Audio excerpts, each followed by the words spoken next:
গোপালপুর ঐতিহ্যবাহী হাট ঈদুল আজহা উপলক্ষে আজকে শনিবার আজকে হাট বইছে। আজকের হাটে অনেক ক্রেতা বিক্রেতার সমাগম দেখা গেছে। তার পাশাপাশি অনেকগুলো গরু ছাগল উঠেছে এবং অনেক বেচাকেনি হচ্ছে আমরা দেখতে পাচ্ছি। আর হাট কর্তৃপক্ষ তাদের যে অঙ্গীকার ছিল যে হাটটিকে নিরাপত্তার বলয়ে ঢেকে রাখবে, তাদের ভলান্টিয়ারের মাধ্যমে হাটটি অনেক নিরাপদ। এখানে কোনো উচ্ছৃঙ্খল লোক নেই, নেই কোনো মলম পার্টি, নেই কোনো মাতাল মদারু, কোনো কিচ্ছু নেই এবং হাটে সবাই শান্তিপূর্ণভাবে কেনা বেচা করছে। তো দিনগুলোর তুলনায় এবারে অনেক গ্রাহক এবং ক্রেতা বিক্রেতার অনেক চাপ এবং গরুর অনেক চাপ। আজকের এই হাটে আমরা যে অবজারভেশন করে দেখতে পাচ্ছি, এখানে কোনো জাল টাকার কোনো নেই, এই প্রভাব নেই, নেই কোনো উচ্ছৃঙ্খলতা। এবং গরু যদি কোনোভাবে অসুস্থ হয় তার জন্য পর্যাপ্ত পরিমাণ আমরা ডাক্তারের ব্যবস্থা করেছি।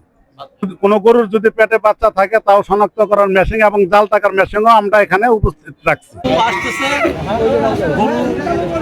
ক্রেতাও আছে, বেলা বাটি হবে, ক্রেতার আগে যে গরু কেনার জন্য আগ্রহী আছে এবং গরুর দামাদামি ক্রেতারা করতেছে এবং গরু যারা পাইকার আছে এবং গরু নিয়ে আসছে তারাও ওই যে গরুর দাম জানার জন্য চেষ্টা করতেছে।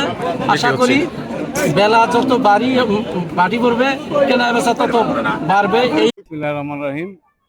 আজকে গোপালপুর গরু ঈদুল আজহার উপলক্ষে যে গরুর হাট জমা শুরু হয়েছে, এই হাটে পর্যাপ্ত গরু আমদানি হয় এবং সবেমাত্র গরু আসা শুরু হয়েছে। আমরা আশা করি যে দুপুরের মধ্যে এই হাট পরিপূর্ণ হয়ে যাবে, গরুর আমদানি পরিপূর্ণ হয়ে যাবে এবং যথেষ্ট ক্রেতার গমনাগমন দেখছি এবং গরু কেনার আগ্রহ অনেক ক্রেতার।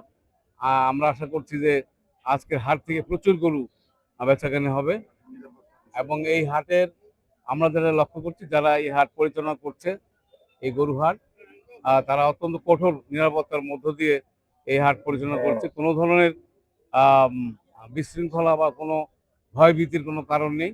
সকলে নির্দ্বিধা নির্বিঘ্নে গরু ক্রয় এবং বিক্রয় করার জন্য এখানে এসেছে। আমরা আশা করি যে গোপালপুর হাট আবার পূর্বের ন্যায় জমজমাট হয়ে উঠবে এবং প্রতিনিয়ত যে নিয়মিত হাট, সেই হাটেও গরু এখানে নিরাপত্তার সাথে বেচাকিনি হবে এবং গ্রাহক এবং যারা পাইকার রয়েছে তারাও নির্বিঘ্নে এখানে আসা যাওয়া করে এই হাটকে আবার জমজমাট করবে, এই আশা আমরা ব্যক্ত করছি। অবশ্যই আমরা আশা করছি যে অতীতের হাটগুলোর চেয়ে এই হাটে প্রচুর বেচাকিনি হবে এবং যেহেতু ঈদের আরো 4-5-7 দিন মাঝখানে গ্যাপ রয়েছে, এই হাট কর্তৃপক্ষ আমি যেটা জেনেছি যে আগামী বুধবারেও এখানে আরেকটি গরু হাটের ব্যবস্থা করেছেন এবং বুধবারেও আশা করছি যে শেষ হাট হিসেবে প্রচুর গরু এখানে আমদানি হবে এবং বেচাকিনি হবে।